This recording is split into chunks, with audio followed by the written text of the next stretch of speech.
Jesus wasn't a one-man band whilst down here on earth, but he invested heavily in a group of young men who came to be known as his disciples. This group of young and seemingly unqualified men will be trained by the greatest teacher for 3.5 years, and then following his death, they will go to turn the world upside down.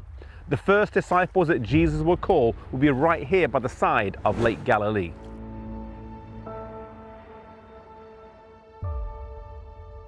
Shortly after Jesus' temptation in the wilderness, he was back in the area teaching people near the lake. He saw 2 boats just offshore, but the fishermen were not in them. Rather, they were cleaning their nets on the shore.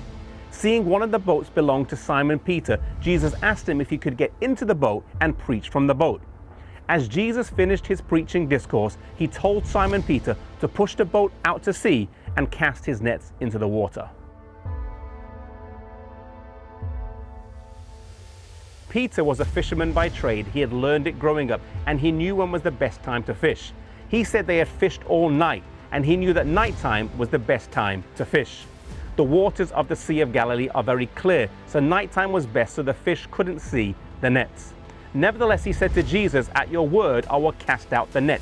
He trusted Jesus had a superior knowledge despite his better experience. As they went out into the lake and cast their nets, the Bible says they became so full of fish that they almost were at breaking point.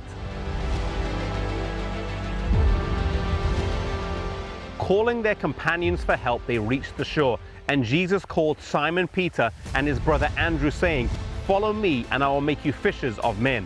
He then went to James and John, the sons of Zebedee, who were in their boats mending nets, called them, and they left their father and followed Jesus.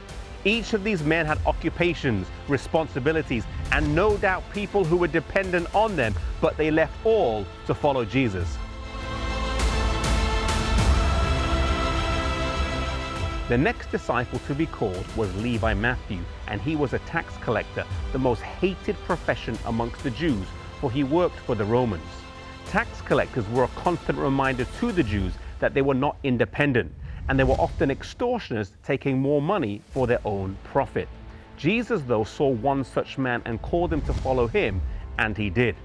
This created huge interest and indignation that a religious leader would use a tax collector as one of his closest confidants. Matthew was different to the first 4 disciples. He was wealthier and more educated, but he was a societal outcast. None of the men that Jesus called were considered qualified by the schools of the day. Jesus, though, saw something in each one of them that could be molded and shaped. He saw a teachable spirit, a willingness to learn, a humility, and a recognition of his divinity. Jesus chose people from a wide variety of professions, and today God is calling for you to be his disciple. We don't have to have letters behind our name. We don't have to come from an honored profession. Our job or our family might carry stigma. Yet today, if we submit to Jesus, we can be a disciple of his.